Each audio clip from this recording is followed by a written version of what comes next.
Bonjour, bonjour, j'espère que vous allez bien. Je suis de retour après ma petite pause traditionnelle des vacances de Noël. Bien entendu, dans un premier temps, je vous souhaite une bonne année, ou tout du moins une année pas trop pourrie. Je pense qu'il faut pas qu'on ait des attentes qui soient trop hautes. Je vous retrouve aujourd'hui toujours malade.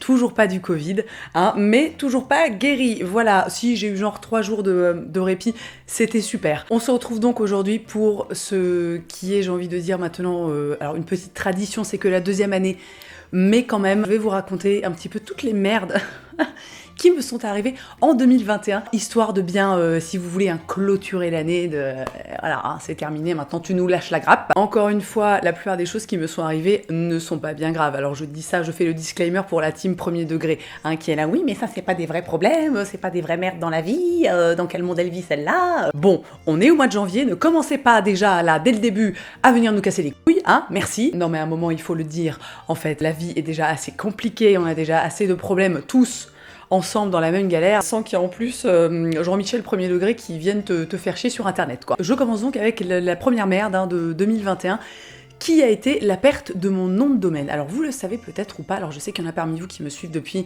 très très très longtemps, voire depuis le début, et c'est assez incroyable parce que ça fait quand même 15 ans que je suis sur internet. Donc ça a commencé cette année 2021 avec la perte du nom de domaine de mon blog, c'est-à-dire que mon blog est inactif depuis maintenant quasiment 3 ans, c'est-à-dire que je ne poste plus du tout, je n'y pense même plus, mais j'avais quand même depuis toutes ces années une webmistress en fait qui gérait le truc, parce que moi j'en étais pas capable, et un jour elle m'envoie un mail et elle me dit mais Colline, en fait il y a un petit problème, c'est-à-dire que tu as perdu ton nom de domaine. Donc j'étais là, c'est super, c'est-à-dire que pendant 15 ans, quand même, 15 ans, les gars, j'ai pensé, enfin quasiment 15 ans, allez, on va dire 13 ou 14 ans, j'ai pensé régulièrement à renouveler mon nom de domaine. C'est pas grand chose, vraiment, ça te prend 2 minutes, tu vas sur le site de ton hébergeur, tu payes genre 4,23 € et c'est bon, tu vois, t'es tranquille pour une année ou même pour plus, voilà, je ne sais plus. Et donc pendant quasiment 15 ans, j'y ai pensé systématiquement, et là, je me retrouve avec mon nom de domaine qui a été racheté par quelqu'un d'autre. Donc vraiment, j'ai été là comme une conne, c'est-à-dire que et pourquoi pas colline.fr m'est passé sous le nez, je pense que je ne le reverrai plus jamais. Maintenant, c'est une espèce de... Je pense que c'est quelqu'un qui me connaissait, qui a récupéré le nom de domaine et qui en a fait une espèce de d-shop un peu chelou. Bref, vraiment, n'y allez pas, ce n'est pas moi, je ne suis en aucun cas affiliée à cette ou ces personnes. Et donc en soi, le truc, bon, pas très grave, tu vois, d'autant plus que je pense que mon blog ne sera plus jamais vraiment actif. Je le garde en ligne parce que c'est quand même quasiment 15 ans de ma vie. Donc j'avais pas la foi, si tu veux, de dire allez c'est bon, on efface tout, on s'en fout, 15 ans de boulot, 15 ans d'archives, rien à battre. Mais j'étais quand même là, tu sais, la petite larmiche, tu vois, comme ça qui coule. Ensuite, on a eu un événement que vous avez peut-être suivi, qui a été une grosse bourdasse professionnelle. En 2021, vous le savez peut-être ou pas, j'ai collaboré avec Olution, on a sorti une gamme de 2 produits ensemble, voilà, ça a été un énorme succès d'ailleurs, merci beaucoup. Et donc, dans le cadre en fait de ce partenariat, on avait prévu voilà, des petits à côté, des petits reels, des petits concours, des petits trucs comme ça, et on avait notamment envie de faire une vidéo, une espèce d'interview croisée comme ça avec la fondatrice d'Olution. Donc on est à peu près en janvier ou février, je vais à Paris, on tourne la vidéo, ça se passe hyper bien, franchement la vidéo est trop cool parce qu'on est vraiment en plus dans un échange qui est hyper intéressant. Excusez-moi, j'ai été interrompue, donc je sais plus où j'en étais. Je crois que donc, oui voilà. Donc le tournage se passe hyper bien, la vidéo franchement est trop cool, moi je suis hyper contente, toute l'équipe Olution est trop contente. C'est génial, et donc je rentre chez moi, et en fait, il n'était pas prévu que la vidéo sorte tout de suite. Donc moi, quand c'est comme ça, j'ai en fait un disque dur spécial. Et donc dans ce genre de situation, je prends tous les fichiers, donc les fichiers vidéo et les fichiers audio, puisque je tourne en fait moi avec un micro, histoire d'avoir le soleil est en train de sortir, c'est super, non il repart, autant pour moi, non mais faudrait pas, encore une fois, faut pas en demander trop non plus. Donc je rentre chez moi et consciencieuse que je suis, parce que quand même, voilà, je suis un petit peu professionnelle, je mets immédiatement les fichiers donc vidéo et audio sur le fameux disque dur de sauvegarde, de trucs qu'on laisse un petit peu de côté et qu'au moins t'es sûr qu'il leur arrive rien. Et puis les semaines passent, tout ça, et arrive le jour en fait où il faut que je commence donc à monter la vidéo parce qu'il va falloir que je la publie incessamment sous peu. Et là je vais donc sur mon disque dur et je commence à regarder, tu vois, à ouvrir les petits dossiers, tu vois, donc j'avais un dossier Olution, j'avais un dossier vidéo, j'avais un dossier son, et quand j'ouvre le petit fichier dans lequel sont censées se trouver les vidéos du tournage, eh bien ce dossier est vide, c'est-à-dire que les vidéos se sont littéralement envolées dans la nature, c'est que personne n'y a touché. Moi, j'ai vraiment le souvenir de les mettre dans le dossier. Et donc, alors je cherche, évidemment, je vais, voilà, je fais corbeille, enfin, je retourne mon ordinateur, je regarde sur toutes mes cartes mémoire. Les trucs ont littéralement disparu. Et je me retrouve donc comme une grosse con avec uniquement les fichiers audio. Alors, heureusement, je travaille la plupart du temps avec des gens et des marques qui sont mais hyper cool, hyper compréhensifs, qui sont vraiment, voilà, des humains formidables. Et Olution, voilà, alors ils étaient très emmerdés, mais je veux dire au même titre que moi, enfin moi j'étais même peut-être encore plus emmerdée. Moi c'était un peu le sentiment général, c'était un peu la honte, tu vois, genre mais t'es vraiment une merde en fait. Et bref, si vous avez suivi l'histoire, au final, ça m'a permis de lancer mon podcast. J'ai fait en fait un podcast, c'est-à-dire comme j'avais les fichiers audio, j'ai tout monté pour faire un épisode qui durait, je sais pas, entre 30 et 40 minutes. Je l'ai aussi mis sur YouTube. D'ailleurs, c'est une vidéo qui a eu quand même un nombre de vues très respectable, j'ai envie de dire, en dépit du fait qu'il n'y avait pas d'image et qu'on était sur YouTube. Et voilà, mais vraiment j'ai été là, on arrive doucement au printemps et encore une fois ici, si vous avez suivi, alors là pour le coup on est vraiment sur un truc, bon bah c'est pas très drôle, mais là, dès le début de l'année, putain je me sens pas très bien, février, waouh putain ça va vraiment pas très bien, mars, oh là là, mon dieu, je suis mais au bout de moi-même, à tous les niveaux, mais surtout en fait psychologiquement, émotionnellement, et donc c'est à ce moment que je découvre que je suis en dépression, voilà. Non, alors je ris maintenant parce que c'est derrière moi, mais voilà, la dépression, je vais pas m'étaler un milliard de... Non mais... Je sais pas pourquoi je ris. Non mais c'est vraiment, c'est le truc, tu te dis... voilà, la vie est déjà telle qu'elle est depuis 2 ans, et puis en plus de ça, tu te tapes une dépression, donc c'est vraiment super. J'ai fait une vidéo à ce sujet, alors où je raconte pas, en fait, je rentre pas dans les détails de ma vie, mais je vous la mets dans le petit i dans la barre d'infos si vous voulez aller la voir. Donc je me tape une bonne grosse dépression, des antidépresseurs, tout ça. Je mets quand même un petit moment à remonter la pente, notamment le temps en fait que les antidépresseurs fassent effet et puis aussi qu'on trouve un dosage qui soit adapté à mon état. Mais voilà, bon bah petit printemps, une petite dépression qui va bien.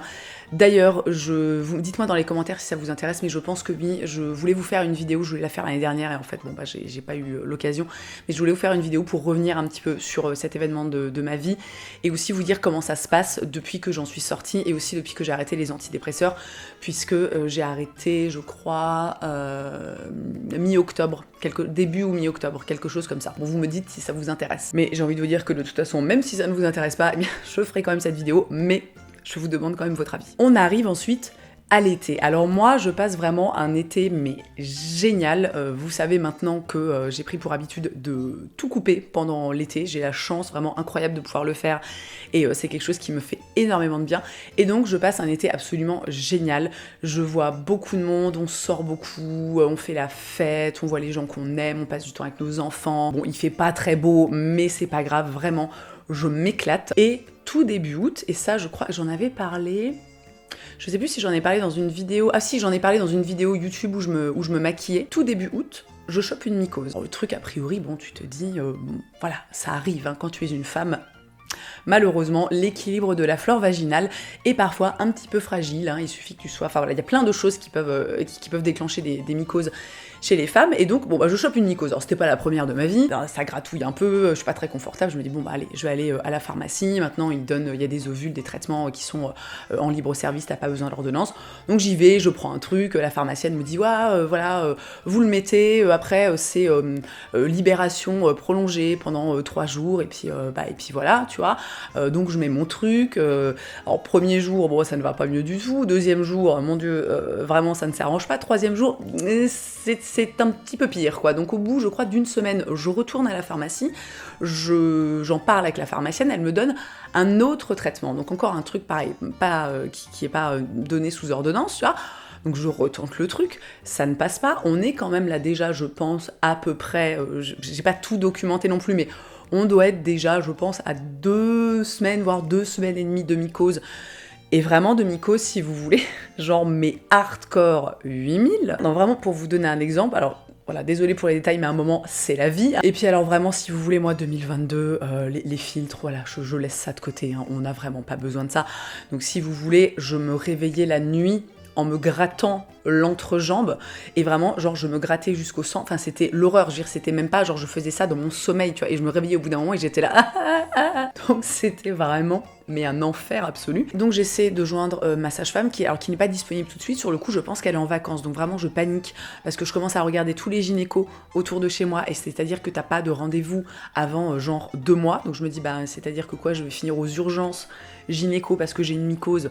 Au final, je finis par avoir un rendez-vous avec ma sage-femme qui me fait donc un prélèvement, tout ça, donc il s'avère, alors je sais même plus, je crois qu'il y a même plus de mycose qui est présente, mais je découvre à ce moment-là, donc grâce au prélèvement, qu'en fait, l'intégralité de ma flore vaginale s'est fait la malle, hein. Voilà, tout simplement, c'est-à-dire qu'elle a pris ses petits clics, ses petits claques, et puis elle s'est tirée, quoi. À partir de là, j'ai un traitement qui dure, je crois que ça dure 21 jours à base d'un ovule tous les 3 jours, donc pour reconstituer ma flore vaginale, et je me dis, bon bah voilà, à l'issue de ça, en fait, les choses vont bien se passer.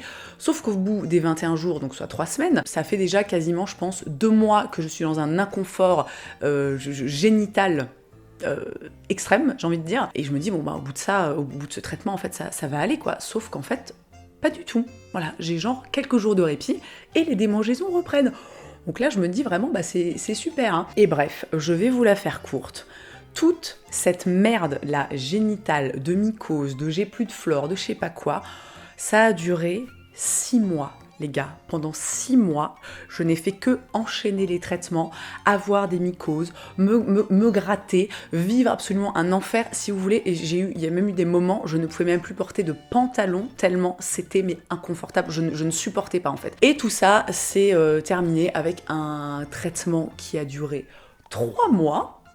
Voilà, donc depuis que j'ai terminé ce traitement de 3 mois à base d'un ovule, d'abord toutes les semaines, puis un ovule toutes les 2 semaines, non mais vraiment le truc, tu te dis mais c'est quoi cette vie? Mais si vous voulez, j'ai quand même développé une espèce de paranoïa vis-à-vis de mon intimité qui est extrême, c'est-à-dire qu'à la moindre démangeaison, au moindre petit inconfort, je suis là, oh putain, ça y est, c'est la mycose qui revient. On arrive à l'automne, alors l'automne, il se passe pas grand-chose, ça se passe plutôt bien, même dans la globalité, à une petite merde près, c'est-à-dire qu'un jour, mon mec prend ma voiture, il roule genre, allez, 800 mètres, et il m'appelle en me disant « Eh bien écoute, je viens de rouler sur un truc et le pneu est complètement crevé. » Bon, en soi, pas très grave, mais bien relou quand même, hein, parce que du coup, bon bah voilà, dépannage, machin, ça inclut forcément, enfin je veux dire, il y a des frais, hein, parce que bah, le dépanneur, changer le pneu, enfin les pneus, voire même tout ça, et puis on s'est retrouvé un peu en galère à avoir que, en fait, une espèce de voiture de chantier, donc il fallait qu'on s'arrange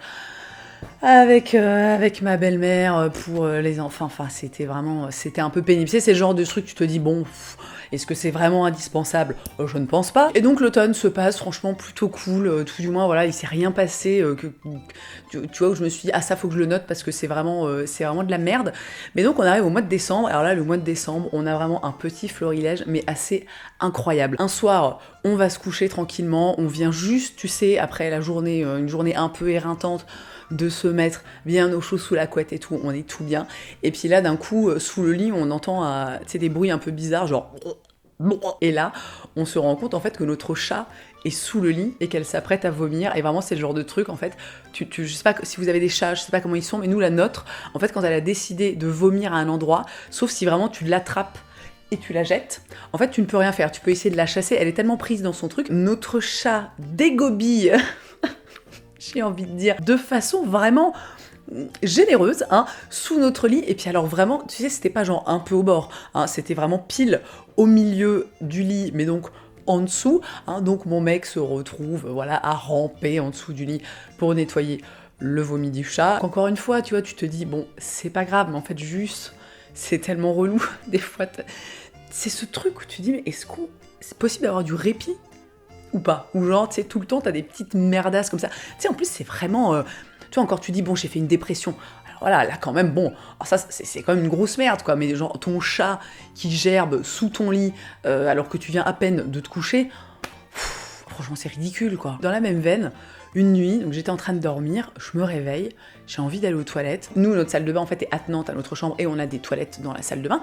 Et donc, je me lève, tic, tic, tic, tic, tic, je fais ce que j'ai à faire. Et puis, en repassant comme ça, donc je sais pas si vous avez déjà vu ma salle de bain, en fait, on a un tapis au niveau du meuble de salle de bain et des éviers, enfin des lavabos. Et donc, je marche vraiment juste sur le coin du tapis comme ça. Et puis, je me dis, ah bah merde, putain, c'est mouillé, c'est bizarre, quoi. Et là, parce qu'on est quand même un petit peu habitué, je me rends compte que mon chien a pissé sur le tapis. Donc du coup, tu sais, je me dis, ah putain, merde, tu vois, je fais quelques pas, et puis là, je marche sur un truc, tu sais, genre un peu humide, un peu mou, mais un peu...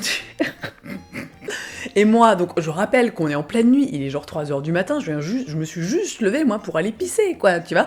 Et donc, je sais pas, je touche mon pied, je vous le donne en mille, je sens, tu vois, réflexe, et là, je me rends compte que je viens de marcher dans le caca de mon chien, hein, qui a donc fait pipi et caca sur le tapis, et que moi, bah voilà, je viens de 3h du matin, hein, alors que je voulais juste pisser un bol, j'ai marché dedans, pieds nus. Donc je me retrouve en plein milieu de la nuit avec la lampe torche de mon téléphone, histoire de pas allumer la lumière, donc de pas réveiller mon mec, à me laver le pied, tu sais, dans le lavabo de ma salle de bain avec de l'eau froide, et vraiment à me dire, mais putain, c'est pourquoi vraiment, non mais je... Et on arrive à la fin de mes péripéties de 2021, et là, les 3 événements que je vais vous raconter sont tous, si vous voulez, concentrés sur une semaine. Alors vraiment, on a terminé l'année en mode hop hop hop. Tu sais, une espèce de truc où t'as l'impression que la vie se dit qu'elle t'a trop épargné durant l'année et que du coup, la dernière semaine, elle va t'en foutre plein la gueule. Donc premier événement, je retombe malade. Alors sachant que moi, ça fait, à l'heure où je tourne cette vidéo, on est le 5 janvier, je suis malade, je pense, depuis quasiment 2 mois. Alors... Et évidemment, hein, j'ai fait des tests, machin, tout ça, donc c'est absolument pas... j'ai commencé... oui, alors ça c'était au mois de décembre aussi, on va quand même le placer, hein, j'ai commencé avec une rhinolaryngite. Est-ce que vous aviez déjà entendu le nom de cette maladie? Alors moi personnellement, jamais. Donc la rhinolaryngite, c'est vraiment un truc, si tu veux, tu as le larynx qui est la gorge qui est complètement inflammée, c'est l'enfer, tu souffres énormément. Le tout accompagné du nez qui coule de façon, mais vraiment illimitée. Donc je vais chez le médecin, rhinolaryngite, petit traitement, tout ça, et puis le truc se tasse un petit peu, mais très rapidement il évolue comme ça, il se transforme, il mute, hein, j'ai envie de dire, c'est un mot à la mode en ce moment, et je commence à tousser, mais genre vraiment vénère, tu sais, avec les bronches, mais genre ultra encombré, le truc, l'enfer. Et un soir vraiment, et d'ailleurs je me souviens, c'était le vendredi, le dernier vendredi en fait où j'ai travaillé, c'est-à-dire que j'avais encore des trucs à faire, j'ai terminé de travailler, et d'un coup, en fait, ça s'est abattu sur moi, j'ai commencé à me sentir hyper mal, j'ai terminé allongée sur mon canapé avec 39 de fièvre, je suis allée chez le médecin le lendemain, il s'est avéré que j'avais donc une infection, enfin que j'avais une bronchite, voilà, donc antibiotiques pendant 7 jours, et je vous raconte ça car ça a une importance dans la suite des événements. Et donc voilà, donc je fais mon petit traitement, tout ça, bon bah ça finit par passer, j'ai quelques jours de répit, et puis rebelote, hein, je suis à nouveau malade, je recommence à tousser, donc je retourne chez le médecin me trouve pas grand chose, il me dit écoutez, bah, faites un PCR, donc c'était, tout ça c'était le 30 janvier, donc vraiment juste avant Nouvel An, donc j'étais là, bah c'est super, en plus on avait des amis qui étaient chez nous depuis quelques jours, il y a Marie qui devait aussi venir passer Nouvel An avec nous, et donc là, si vous voulez... Je suis dans un état de stress absolu, donc je vais faire un test PCR, les résultats mettent quand même un petit peu de temps à arriver, je reçois les résultats à 23h, et vraiment je stresse à mort, et je me dis putain, mais c'est l'enfer quoi, si j'ai le Covid, ça veut dire que je l'ai refilé à tout le monde, que voilà, que Nouvel An est gâché, tout ça. Bref, je stresse tellement que cette nuit-là, si vous voulez, je vomis. Voilà. Donc in fine, il s'avère que je n'ai pas le Covid, que personne n'a le Covid, on a tous fait des tests, machin, des trucs comme ça, donc c'est super. Et ce que j'ai oublié de préciser, c'est que quand je suis allée chez le médecin et que donc il m'a pas trouvé grand chose, et qu'il m'a dit, bah écoutez, faites un test PCR, il m'a quand même trouvé un truc qui n'avait rien à voir avec la raison pour laquelle j'étais là, à savoir une mycose de la langue. Donc qui fait des mycoses de la langue? Je ne sais pas. Alors, donc c'est a priori lié au fait que j'ai pris des antibiotiques pendant 7 jours, et donc je me retrouve avec un traitement, un truc, vraiment une espèce de liquide hyper épais, genre orange fluo, qui te teinte la langue en rose fluo, mais aussi les dents, et ça c'est super. Alors heureusement ça part au brossage, tu vois. Mais c'est un traitement que je dois donc faire en mode bain de bouche, hein. Oui, non, je rentre dans les détails parce que ça a son importance, si vous voulez, dans la pénibilité du truc. Donc en mode bain de bouche 3 fois par jour pendant 21 jours, Donc là, je me dis, bah c'est super. Écoutez, j'ai vraiment appris des choses incroyables cette année, à savoir qu'on pouvait perdre entièrement sa flore vaginale, mais aussi faire des mycoses de la langue. Alors je précise que vraiment, il a juste vu ça parce qu'a priori, ma langue avait une couleur genre un peu bizarre. Il m'a demandé si j'avais bu du café juste avant, j'étais là, bah non, pas particulièrement. Voilà, donc sachez-le, on peut avoir des mycoses de la langue. Hein. D'ailleurs, en parlant de café, je vais boire un coup, car je le coupe au montage, mais en fait, je n'arrête pas de tousser comme si j'allais perdre la vie. C'est super, vraiment, je suis dans une forme, les gars, mais olympique. Et donc, on arrive au dernier jour de cette année 2021, le 31 décembre. Personne n'a le Covid parmi nous, c'est trop bien. On a prévu de fêter Nouvel An chez des amis. Le thème, c'est années 70, donc trop bien. Moi, j'adore me déguiser, c'est genre ma passion dans la vie. Et j'ai envie, en fait, d'avoir plein de boucles comme ça, genre très très serrées, donc je m'achète des bigoudis. Je passe, je pense, allez, une bonne demi-heure à mettre mes bigoudis, machin, tout ça. Et puis, un moment, je passe dans un des couloirs de ma maison, et je sais pas pourquoi, en fait, je touche ma tête avec tous les bigoudis, donc je suis, vous voyez, comme ça, et en fait, je me cogne le coude, mais avec une violence, mais genre inouïe. J'ai le coude, vous savez, je cogne vraiment, vous savez, cette partie juste là, d'ailleurs, j'ai encore mal, hein, on est genre une semaine après, juste vraiment entre le pointu du coude et le truc, tu sais, où vraiment je me fais tellement mal que j'ai l'impression que je vais vomir et vraiment je me blesse, quoi, si tu veux. C'est-à-dire que je me retrouve avec une boule, avec une espèce d'œuf comme ça, de poule au niveau du coude. Je n'arrive plus.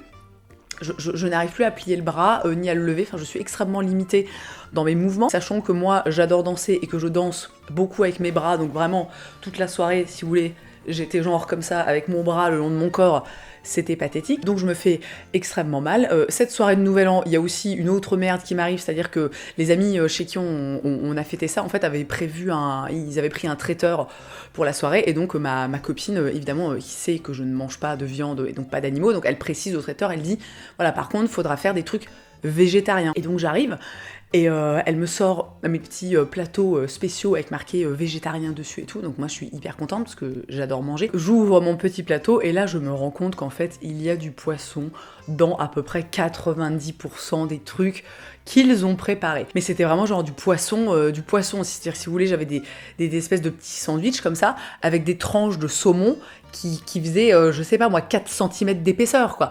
Donc j'étais là, bon, tant pis, alors j'ai pas mangé grand-chose, j'ai mangé plein de bonbons.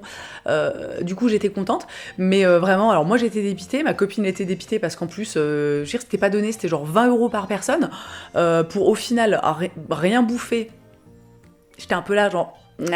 Et je termine cette vidéo qui est un peu longue, mais en même temps, je veux dire, faut rentrer dans les détails, tu vois, il y a aussi tout le storytelling autour qui est important. Donc je termine cette vidéo avec la dernière merde de l'année qui a été, alors je sais plus, je pense que ça a commencé peut-être déjà le 30, ou bon bref, je ne sais plus exactement, mais vous l'avez peut-être déjà vu, dans ma cuisine, j'ai un très grand évier qui est en pierre naturelle, c'est de la pierre bleue belge, si je dis pas de bêtises, et donc ça faisait quelques temps que je voyais un peu des traces blanches comme ça dessus, et moi, je me dis, ben c'est du calcaire en fait, tout simplement.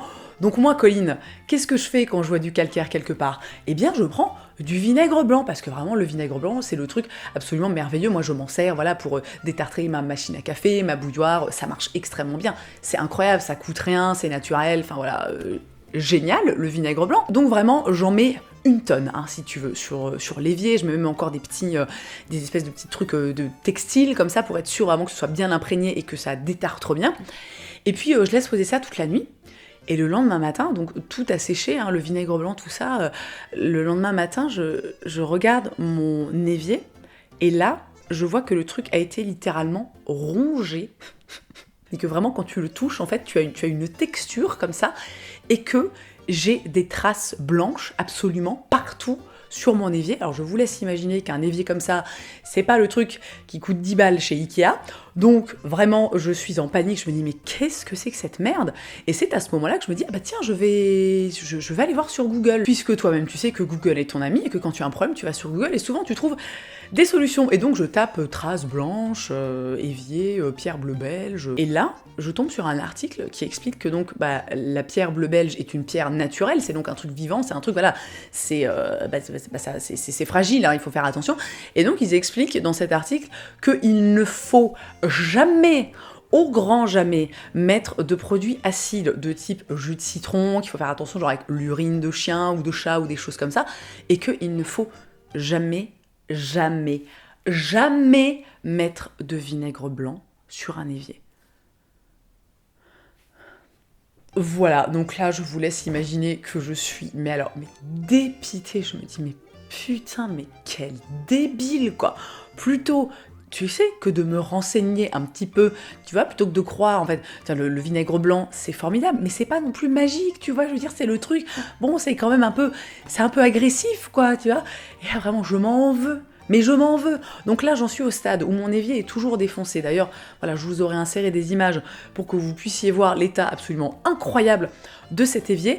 Donc là, je suis sur le point, en fait, j'ai acheté tout ce qu'il faut. Je suis sur le point donc de poncer mon évier, puis de le traiter avec un mélange de savon noir et d'huile de lin.